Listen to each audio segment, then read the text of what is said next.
Good morning, BookTube. Bill Ruttenberg here at the Ruttenberg Library. Come to you this morning with a book tag. Shawn Standfast over at his tag, he did the Nonfiction Book Tag. It's the Nosy Edition, and he had tagged me, and so thinking of different videos to do. Here we go. So I'll put the link to Shawn's original tag down in the description so you can get to that. It was a pretty cool book tag. One of the things I put a little comment on his on his video. One of the things I love about BookTube is the back and forth that we're able to do, and we can kind of get to know each other, even though we might live across the country from each other or around the world in his case. But we get to know each other and get to know each other's interests and stuff. And so I really like that. So the Nosy Edition does not bother me. I think that just gets so we know each other a little bit better. So anyway, without further ado, here we go. The Nonfiction Book Tag, the Nosy Edition. So question number 1, what subject or area of nonfiction did you begin with? Was it history, biography, science, economics, archaeology, anthropology, math, etc., etc.? Was there a specific event, person, or book that set you on this path? Okay, so for me, if you follow my channel, I love the history and biography books. Those are my favorite books. But actually, what really got me started, and speaking of heading into as an adult, not speaking of as a kid, but as I was heading into adulthood, my high school years, I had a teacher, Mr. Richley. He was our social studies teacher, and his class was awesome for me because my first love. Okay, so let me start the question off.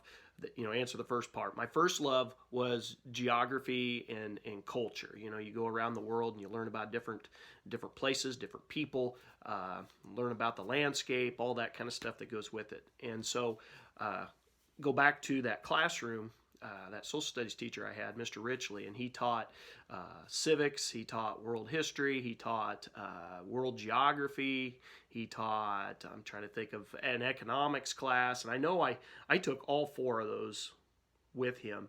And then I want to say I even took an American, well, maybe I didn't, that was with another teacher. But I took him 4 years. I absolutely loved him. He was a teacher that not everybody liked his style, but for whatever reason, I liked it. I got along with him well, and he really took an interest in me, and that really meant a lot to me. And I took an interest in his classes. Me and a buddy took a lot of his classes. And so Mr. Richley's love, Mr. Richley's love was politics, and he absolutely loved listening to the election stuff. When election time came around, he was just all over it, and he was the back and forth was absolutely hilarious, especially in like our civics class. He was a die-hard Republican, and we had some kids who knew it, and we had some kids who would just play on that, and they would say some off-the-wall comments just to get him mad, and he'd get all well, anyway, I probably don't need to get into all of that, but I loved his class.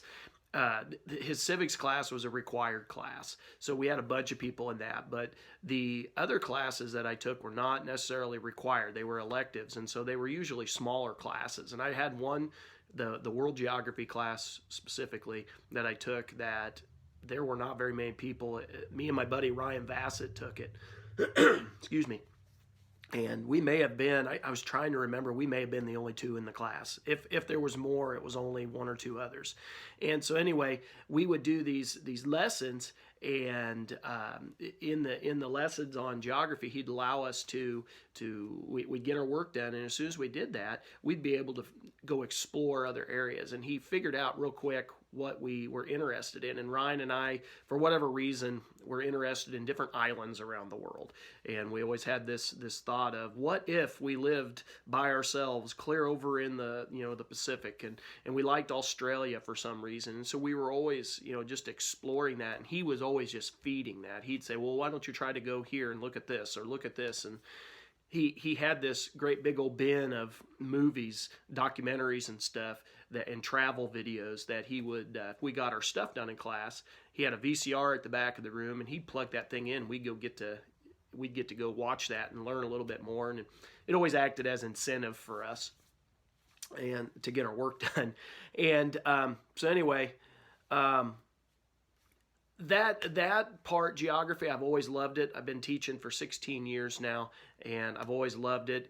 It was just something that stuck with me. Let's see here. So I hope that, let's see, that's answered the question. Was there a specific event, person? Yeah, so Mr. Richley, he was really my guy that really got me into what I wanted to do. So what I wanted to learn about. Question number 2, where did you get your first books from to feed your new passion? Was it the library, borrow from friends, family, purchasing? Did you have any guidance from anyone? And so I got my books from the school library. The only guidance I had was basically the librarian would kind of point me in the right direction. That was about all the guidance I got. That social studies teacher, Mr. Richley, helped a lot. He had some stuff in his room, and he was always recommending books. And this is where I found a love for historical fiction, because he had a whole bunch of them. That John Jakes series, he's the one that gave it to me. He goes, "You're going to love this, boy. It's got everything you need. It's got war. It's got love and romance. It's got, history." And he had this gravelly voice. He smoked for years, so he had this gravelly voice that every kid that ever had him remembers it. But he was always giving. He also gave me another series, The Australians, which I've read the first book, and I need to get back to that series and read that whole series. But anyway, he really helped with finding a love for books, and he was always feeding us more information. Like I said, documentaries in that big tub at the back of the room. That was a big deal. So anyway, number 3, is your first love still the love of your nonfiction reading life, or was it a gateway to other subjects that took over as number 1? Okay, so for me, geography is not my first love anymore. I still love it, don't get me wrong, but it's not my first love. It was more the gateway to history. I loved Mr. Richley as a teacher. He was my probably my final inspiration in becoming a social studies teacher. I knew I was wanting to teach and stuff like that, but he was the one that really finalized what I was going to teach. Let's see here. When I was a senior, I was kind of debating what I wanted to teach. Was it going to be social studies? Was it going to be agriculture? Was it going to be elementary ed, physical education? I had an interest in all those areas, and Mr. Richley's the one that really, his passion kind of played off on me, and he finalized that. Matter of fact, my senior year, when I was going through that, trying to figure that out, Mr. Richley was actually retiring at that point. This was his last year teaching, and one of the things he did that really helped me so that I knew that's what I wanted to do, and it didn't seem like much, but to me it meant the world. He handed over all those textbooks that he used as his sources or as his extra stuff on the side that he'd give kids. He gave me some of his videos. He gave me some of his those historical fiction books as he was cleaning out at the end of the year, and to me that meant the world to me. And here I've been teaching for 16 years now, and I still use those textbooks and stuff, the outside sources. It just meant a lot to me, and it really guided me down. Okay, this is what I want to do. I want to be that kind of a teacher, a guy that means something to the kids. So geography. That love of geography ended up being the gateway to history, which, as a social studies teacher, I teach all of that, so it all kind of goes hand in hand. So did you pursue, this is question number 4, did you pursue any of your interests with formal education at the university level? If so, what level did you finish, and was it the experience you had hoped for and expected? Have you made it your profession? Okay, so for me, yes, I pursued social studies, especially history at the college level. I absolutely loved it. I attended Missouri Western State College. It's now State University, but at that time it was State College. I attended that in St. Joseph, Missouri. I transferred to Northwest Missouri State University. That was kind of just to get away from home and anyway, enter adulthood. And I stayed there. I met my wife, went back to Missouri Western. But my mother worked at the college, and so that allowed me to get cheaper college. And so anyway, I went back to Missouri Western, finished up at Missouri Western, got a bachelor's degree in education with an emphasis in social studies or history. And so now I teach. My degree allows me to teach here in Iowa grades 6 through 12. Any of the social studies, I can teach it. I don't have to specialize. My degree allows for me to teach everything. I went on to get my master's degree about 10 years ago. Got my master's degree from Viterbo University out of La Crosse, Wisconsin. I worked with the satellite program they had and got that, and it's in education. So yeah. I loved college. I loved sitting in the classroom. I loved listening to lectures, especially from good teachers. And I had a few of those at Missouri Western. I had 3 of them specifically that I absolutely loved to sit with. Dr. Griert was probably my all-time favorite, and Dr. Tryfon and Dr. McClear. They were all really good teachers, and I had some other ones as well. But they were great lecturers. I loved sitting in their classroom, and I've carried that on. I love to do it. I've been teaching for 16 years. I teach middle school and high school. I love working with kids. I love the aha moments when they, their eyes widen out and they're like, oh, I get it, and then they start making connections. That to me that means the world. And so yes, I have made it my profession, I guess, long story short. So question number 5. And I guess the only thing I actually would like to add into that is I would like to eventually go on and get another master's degree in history. And, my dream is to get a doctorate in history. I don't know if that'll happen. Our kids are spaced out so that I'll be starting to pay for college soon, and then I'll still be paying for college when the next one comes around. So I don't know if I'll be able to do that for myself, but it is a dream that I have. So question number 5, if you have maintained that first interest all of your life, do you feel you should have pursued other interests or subjects? For me, I don't think I should have. I think I'm doing what I was meant to do. I think that God led me down the path that He's led me. He put me in contact with the people I've been in contact with, and I don't regret for a minute being a teacher. There's always the time that everybody goes through, well, what if? I mean, I do have those. What if I would have done this or that? But even when I'm wondering about that, it's not a strong enough itch to get me to want to do something else. I am glad I am in the profession that I am in. I'm glad I'm working with kids. It's what I'm meant to do. So number 6, are you now a specialist and read only within one area of nonfiction, or do you branch out? Do you read fiction? If so, what genre do you turn to when you want something lighter or different to read? So for me, I do branch out if I'm wanting just something I can read and not have to totally concentrate on, just a fun read. I like legal thrillers from John Grisham. I mentioned in one of my other videos that I just got, let's see, what was the name of that? Oh, right here. I just pre-ordered Camino Winds by John Grisham, coming at the end of the month, and I'm pretty excited about that. I will continue to keep my collection right up there, keep it complete. And I like to read Michael Crichton. The stuff that he wrote while he was alive was awesome. It's science fiction, which I don't read any other science fiction. I'm not a science fiction guy, but I love his stuff. I love historical fiction, as I've shared with you, and as you can see up on my shelves, I have lots of it. I can't get my hand to move right. There we go. So anyway, so yes, that's the stuff I like to read on the side.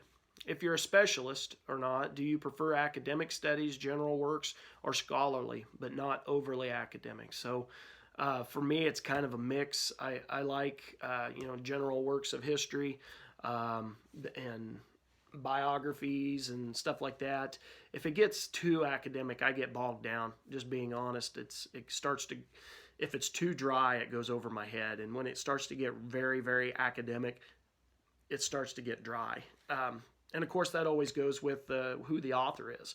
There are some really good academic authors who I can read, but typically it's probably more just general histories, as I've shown on my shelf. Obviously, if I was to get more into getting my master's and doctorate in history, obviously I'm going to have to get more into the really fine-tuned academic works. But until that time comes, I'm going to probably stick with the stuff that I've been showing you on my bookshelf tours and stuff like that. So question number 8. Do you collect books in your area of interest? Do you read and pass the books on, sell, or borrow almost exclusively from a library? If you do collect, do you prefer hardback, paperback? Do they need to be first editions and in fine condition? Or are you happy with an ex-library copy and or underlining in them and stuff like that? So it's kind of a long, multi-question question. For me, do I collect books in my area of interest? Absolutely. That is what pretty much my whole collection is. I only collect books in my area of interest. I wouldn't have them on my shelves if they weren't. My wife wouldn't allow them. She's always wanting me to try to clean out my collection, but I don't do it because I love the books I have. So I do collect the ones that are in my area of interest. And plus, once I've read them, I refer back to them with my classes that I teach. I come back to them, pull stuff from them, pull information, quotes, stuff like that. I prefer hardback over paperback, but that does not mean I won't buy paperback. I do buy paperback, but if I have the choice between the two, I'll get hardback. I don't have to have first editions. As you know, if you follow my channel, I am I look for deals. I get them used. I don't pay much for them. I'm a cheapskate. I guess if that show Cheapskates on TV, if they had a book collector on there, that would be me. I generally don't buy new books. That John Grisham's a rare one for me. So I don't have to have them in absolutely fine condition. I prefer that if I can get it, but it's not a must. I will collect ex-library copies. I have a lot of those. If you've been watching my bookshelf tours of the upper room, there's a lot of ex-library copies in there. I hate underlining, but it does not stop me. To me, it's kind of like, I'm an adopted kid. I had a lot of underlining done for me, if you know what I mean. And to me, books are kind of the same way. Every book has a story, and every book needs a home. Although my wife would wish that we didn't have so many kids. But anyway, question number 9. Do you collect exclusively newer publications, or do you enjoy reading what writers have to say on the subject in the past as well? What is the oldest book you have? Either original or a reprint of an older work. So I enjoy reading the whole spectrum. I like new stuff, but I love old stuff. One of my favorite things to do is to see how a subject has changed as our society has changed. Because you could study one, say Lincoln, for instance, and what they said in the late 1800s about Lincoln is different from the early 1900s to the late 1900s to what they're saying today. And just presidential biographies. The old ones tend to put them in this law. They tend to idolize those presidents, and in today's histories, they don't. They personalize it. They show a lot of their faults where they didn't in the old. So I like to see that change throughout history. So anyway, I collect old ones. I look in the back of my books. I look at the sourcing. I look at what did they read before, and I try to collect those so that I become a smarter reader, or more engrossed in my subject, I guess. I don't know really how to say that. And then as far as what's the oldest book, I have several, as we've seen in the library tours upstairs in my upper room. 1870s, 1880s. I have, you know, several or a handful of them anyway. I don't know what the oldest one is right off the top of my head. Maybe I should know that, but I don't. I used to have a lot of older ones, but when my wife started, you know, trying to get me to cull the herd, those were some of them I culled because she's got real bad, or had real bad asthma and can get breathing issues. And those old ones that collect the dust, and sometimes the older ones, you know, they get, well, you guys have older books. You know what happens with sometimes with the paper and stuff, and how they can cause breathing issues. So I got rid of a lot of those just, you know, just for the sake of compromising with my wife. So anyway, question number 10. What was the most you have ever paid for a book in your main area of interest? Was it new or used? Now for me, as I said, I'm a cheapskate. I don't buy new books very often.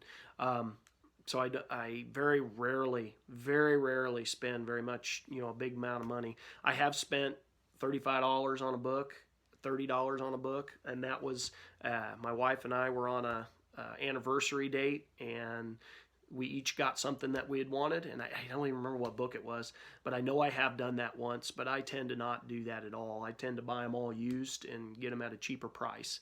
So anyway, let's get this wrapped up because this video is getting a little long. Number 11 is tag away. So here's who I'm going to tag in this nonfiction book tag. I'm going to tag Faith at Faith in Books. I'm going to tag Keely, Bibliophiles Journey, Jonny Keen, the book Zealots, Bear Reads Books, Victoria James, Andrew B., the Bookish Bryants, Lil's Vintage World, and Hannah's Books. So I tried to tag 10 just like Shawn did. Again, thank you, Shawn, for tagging me in this and creating this original book tag. And BookTube, you have a great day.